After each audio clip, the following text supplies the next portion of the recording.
Halo semuanya, jadi hari ini gue ingin membahas satu usaha yang menurut gue bisa kalian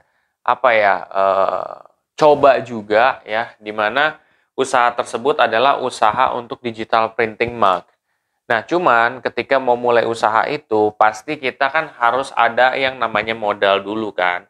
Nah, modal ini bisa kalian persiapkan melalui kalian coba investasi di reksadana secara rutin sampai jangka waktu yang kalian tentukan.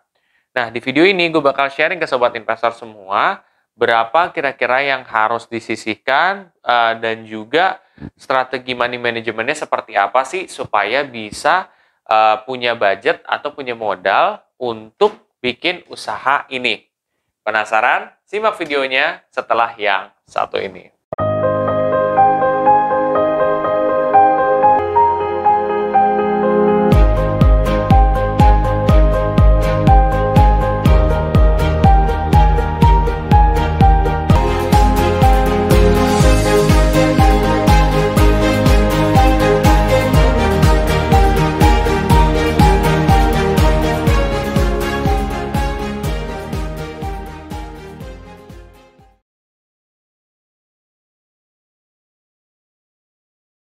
Sebelum masuk lebih dalam lagi, gue akan coba disclaimer dulu. Satu, keputusan investasi ada di diri kita masing-masing. Kedua, investasi itu pasti mengandung resiko. Salah satu resikonya adalah penurunan. Ketiga, gue tidak pernah mengadakan titip dana sama sekali. Let's start. Jadi begini, ya.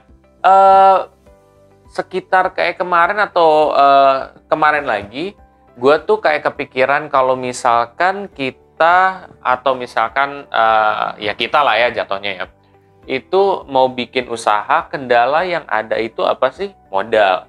Nah, bagaimana caranya kita mempersiapkan dana buat modal tersebut gitu. Jadi gue pikir coba deh kita bridging aja ke investasi gitu ya. Dalam arti kan gue kontennya rata-rata investasi kan gitu, mempersiapkan dana untuk membeli ini, membeli itu gitu kan. Nah sekarang nih gue akan coba aplikasiin langsung buat usaha. Jadi lo kalau misalkan buat prepare buat dana usaha, nih bisa dijadikan referensi lah gitu. Oke, jadi usaha yang kali ini tuh adalah usaha mug gitu. Usaha mug tuh kayak usaha gelas gitu loh. Kayak misalkan lo lihat tuh ada gelas yang ada sablonnya kan. Nah itu yang gue maksud. Nah gelas yang ada sablonnya ini gue dulu pernah usaha kayak gini juga guys gitu. Dan usaha kayak gini challenge-nya banyak. Memang kayak bisa pecah di jalan dan lain sebagainya. Cuman ya kalau misalkan kalian ngerti, ya packingnya kalian ngerti, ya aman kayak gitu. At the end of the day, sekarang gue pengen ngebahas soal bagaimana mempersiapkan dananya. Oke. Nah kalau misalkan untuk sablon mug ini, ternyata modal yang diperlukan itu adalah 3.750.000 berdasarkan data yang gue dapat di sini ya. Itu 3.750.000. Mungkin sebagian kita yang kayak nggak tahu atau jarang riset ya, maka kita tidak akan tahu bahwa sebenarnya modalnya juga tidak besar guys. Itu cuma 3.750.000 aja. Jadi menurut gue cukup affordable guys gitu.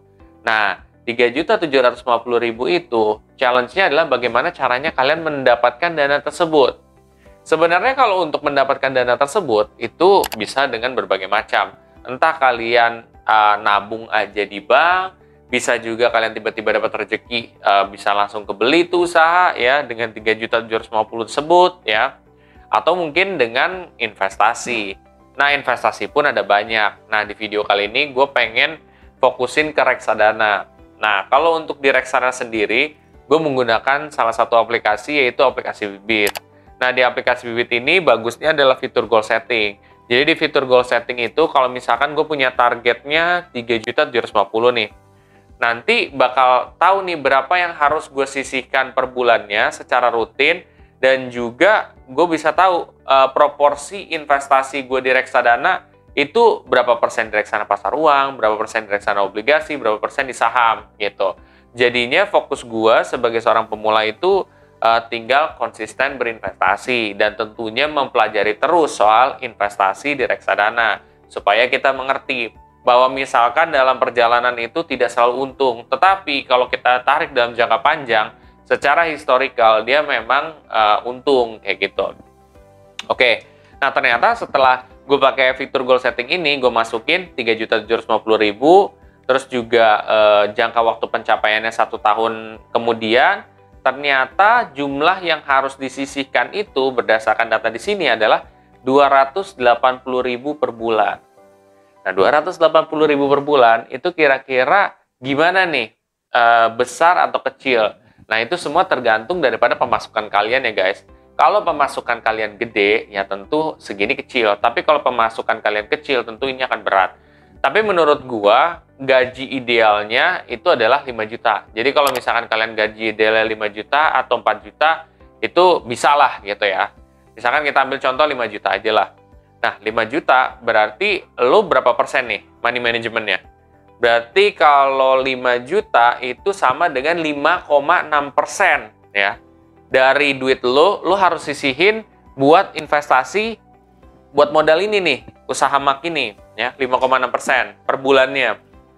Terus untuk kebutuhan 70%, untuk keinginan 15%, untuk dana darurat 9,4%.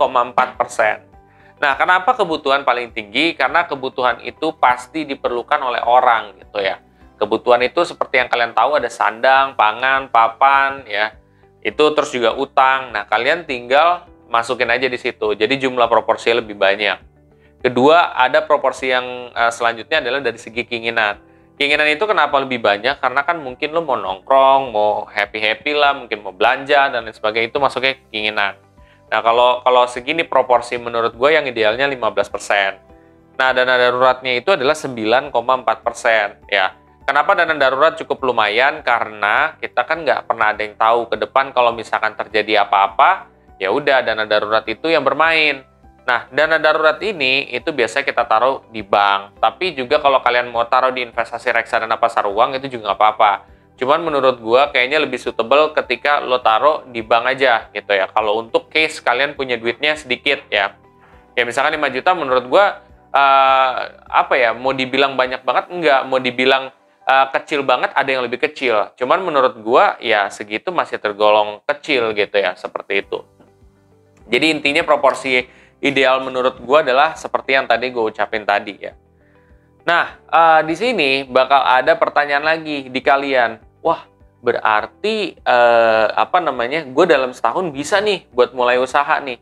Tapi apakah memang benar-benar bakal terkumpul segitu tuh dengan gue berinvestasi rutin reksadana ya misalkan? Jawabannya adalah memang belum tentu ya, karena kan tergantung daripada pasar pada saat kedepannya gitu. Tetapi kita bisa dengan adanya sistem yang ada di goal setting Bibit ini, kita bisa memperkirakan nih more or less atau kurang lebih itu akan segitu gitu ya. Dan kalau misalkan marketnya lagi bagus bisa lebih, kalau marketnya lagi bermasalah bisa kurang daripada target sedikit gitu.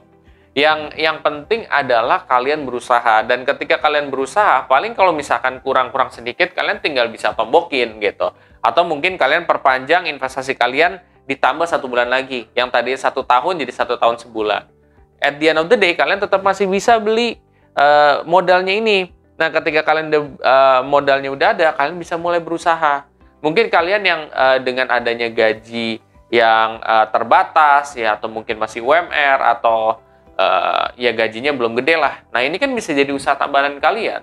Ketika udah ada usaha tambahan kayak gini kan pemasukan kalian bertambah. Pemasukan kalian bertambah, keinginan proporsinya bisa ditambah, kebutuhan bisa ditambah, dana darurat bisa ditambah, ya kan? Seperti itu. Jadi ya banyak manfaat yang bisa kita dapat juga di kedepan hari. Tetapi lagi-lagi semua itu butuh konsistensi juga gitu, seperti itu. Oke semuanya, kalau kalian setelah ini termotivasi untuk mempelajari lebih dalam soal reksadana, kalian bisa cek di playlist belajar reksadana gua atau playlist dana darurat juga di sini. Ya, dan kalian setelah ini tertarik untuk mulai berinvestasi di reksadana, kalian bisa download aplikasi Bibit dan pakai kode referral gua. Ya, nanti kalian bisa dapat cashback 25.000 ya, cashback reksadana 25.000. Lumayan kan untuk nambah investasi kalian. Oke semuanya, kalau kalian merasa video ini sangat bermanfaat, please share aja ke sobat investor yang lain. Dan jangan lupa untuk subscribe, like, dan komen di video gue. Sampai jumpa di video gue selanjutnya. Terima kasih.